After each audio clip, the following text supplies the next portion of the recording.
कहां चला गया। अब आगे क्या हुआ कि वो सुख पक्षी 1 महीने नहीं, 2 महीने नहीं, 3 महीने नहीं, बल्कि 1 वर्ष हो गया, लेकिन वो अभी तक बाहर नहीं निकला। उस सुख पक्षी ने गर्भ में ही भगवान का मंदिर बना लिया, यानी कि हम मंदिर में ही बैठे हैं। वही गर्भ में बैठ करके आराम से हरि का भजन करता है। वो जो कि गर्भ में जितना कष्ट होता है उतना कभी हो नहीं सकता। गर्भ में रहना एक नरक समान होता है। इसलिए लेकिन फिर भी भगवान के प्रति आराम से भगवान का भजन कर रहा है। 5 वर्ष हो गए, 10 वर्ष हो गए, तो गर्भ में ही बैठा है। इसके तत्पश्चात व्यास जी की पत्नी बिटका देवी ने कहा, महाराज मुझे तो समझ में नहीं आता, मेरे गर्भ में वेद मंत्रों का उच्चारण होता है। व्यास जी महाराज बोले, अरे देवी जरूर कोई ज्ञानी पुरुष होगा। ज्ञानी पुरुष तो होगा, लेकिन ये बाहर क्यों नहीं निकल रहा है, ये बाहर आने की क्यों नहीं कह रहा है। व्यास जी महाराज कहते हैं, अरे बेटा आप बाहर आ जाओ। नहीं, मैं नहीं आऊंगा। क्यों? जब तक मुझसे स्वयं परमात्मा प्रभु आकर के नहीं कहेंगे कि आप बाहर आ जाओ, तब तक मैं बाहर नहीं आऊंगा। क्योंकि ये विष्णु की माया बड़ी विचित्र है, यदि इसे पकड़ लिया तो फिर वो छोड़ती नहीं है। एक बार पकड़ ले फिर छूटने वाला। एक बार लोग गृहस्थी मार्ग में आ जाएं फिर नहीं निकल सकते उसमें से। कितना ही समझाओ, कुछ भी करो, यदि माया मोह का जाल बिछ गया तो फिर उससे उबल करके कोई कहीं जा नहीं सकता। इसलिए यदि भगवान स्वयं आकर के मुझसे कहेंगे तब ही मैं बाहर आऊंगा। यहां तक कि अपने भक्त के कारण भगवान विष्णु भगवान को भी बद्रीनाथ में आना पड़ा। अरे मेरे प्रिय भक्त सुखदेव, तू बाहर आ जा, मैं तुझे वचन देता हूं कि मेरी माया का तुझे कोई असर नहीं होगा। जो ये संसार में लोग भूले रहते हैं, भटके रहते हैं, भगवान पर ध्यान नहीं देते, ये भगवान की माया होती है। वो दिखाते हैं कि कौन क्या क्या कर रहा है, क्या क्या हो रहा है।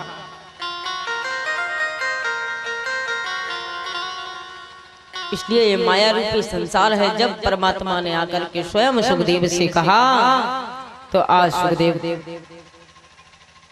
अपनी मां के गर्भ से बाहर आ जाते हैं और आते ही सीधे जंगल की ओर प्रस्थान कर जाते हैं। जब जंगल की ओर जाने लगे तो व्यास जी महाराज रोकने लगे, अरे बेटा कहां जा रहे हो तुम? इतनी छोटी सी अवस्था में कहां जाओगे? पिताजी मैंने पहले ही बोल दिया था कि मैं भगवान का भजन करूंगा, मुझे आपके घर परिवार से कोई मतलब नहीं, मुझे जाने दो। बहुत रोका लेकिन वो सुखदेव माने नहीं, सीधे जंगल की ओर चले गए। ऐसे हमारे सुखदेव जी महाराज का जन्म हुआ।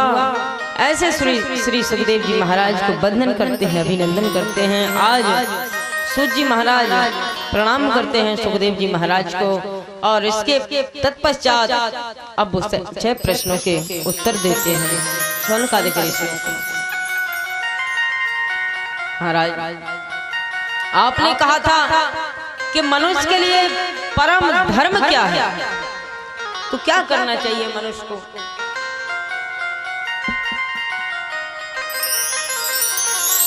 मनुष्य को क्या करना चाहिए? केवल भगवान से प्रेम, भगवान से प्रेम कीजिए। यदि भगवान के प्रति आप 2 कदम बढ़ाओगे, 4 कदम पहले तुम्हें परमात्मा दिखाई देंगे। समझो भगवान से प्रेम हो गया, आपका कल्याण हो गया। और प्रभु से प्रेम तब होता है जब आत्मा में विश्वास हो कि इस प्रभु ने मुझे बनाया है, इसकी देन है जो आज हम इस संसार में रह रहे हैं, विचरण कर रहे हैं।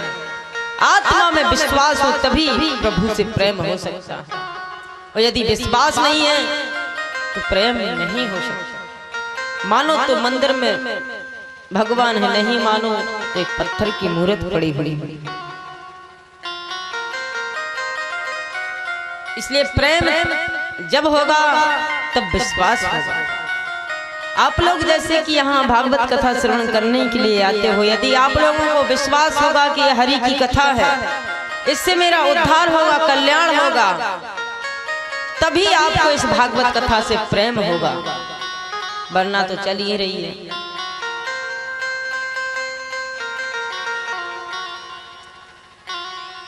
इसलिए मनुष्य के लिए परम धर्म भगवान से प्रेम करना, प्रभु से प्रीत लगा।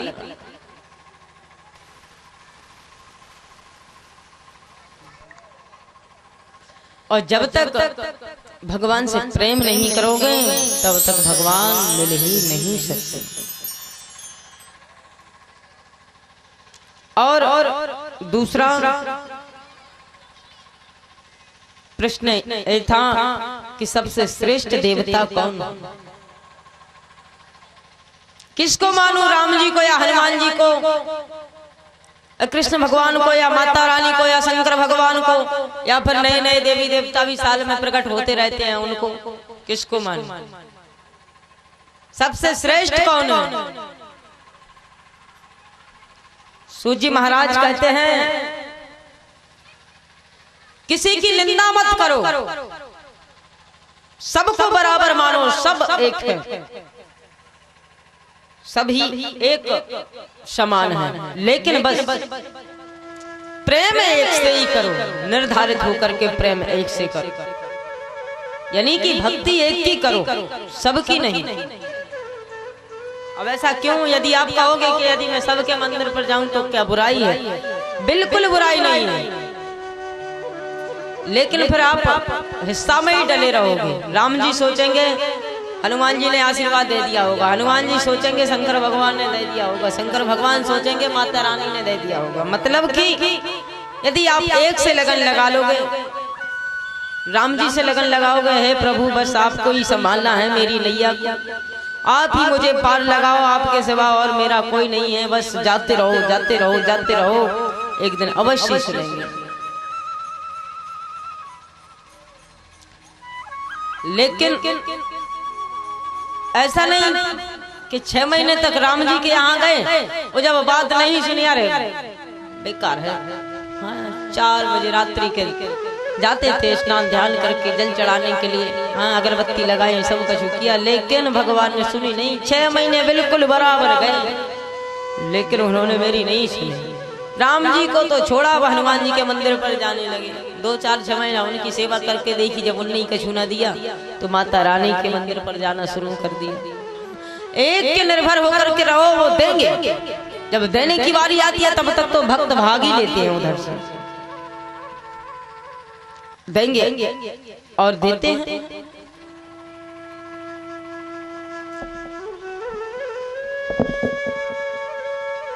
इसलिए सबको मानो, लेकिन प्रेम प्रीत एक से करो, वो तुम्हारी अवश्य सुनेंगे। यदि राम जी से, मान लो माता मैया से आप प्रेम करते हो, तो माता रानी से कहो बस मैया मैं आपके दरबार से और कहीं नहीं जाने वाली, मैं कहीं कुछ नहीं मांगूंगी, मैं तो केवल आपसे ही फरियाद करती हूँ, तो माता रानी आपकी अवश्य फरियाद सुनेंगे। और तीसरा प्रश्न वेद में भगवान का नाम अजन्मा है, अजन्मा कभी जन्म नहीं लेता। हाँ मानते हैं अजन्मा कभी जन्म नहीं लेता, लेकिन आपने पूछा कौशल्या नंदन और देवकी नंदन कहाँ से आए तो महाराज उन्होंने जन्म नहीं लिया था, उनका अवतार हुआ था, वो अवतारी। जब जब इस पृथ्वी पर अत्याचार होता है, दुराचार होता है, तब तब मेरे प्रभु अवतार लेकर के आते हैं। और आपने कहा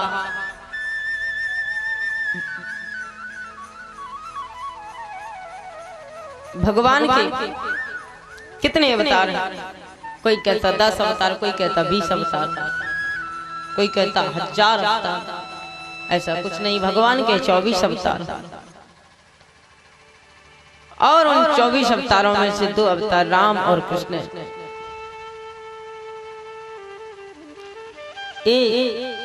ऐसे अवतार हैं जिससे मनुष्य जुड़ा हुआ है और जिन्होंने नर लीलाएं की हैं संसार में, तो उनसे बड़ा प्रेम है और उनके रास्ते पर चलते भी हैं।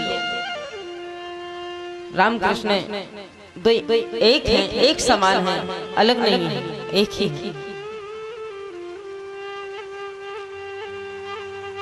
राम जी ने जो जीवन में अनुभव किया है, हमारे कन्हैया ने उसको गाया।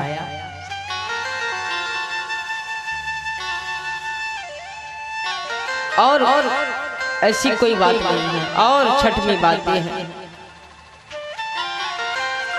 5वीं बात यह है कि आपने कहा था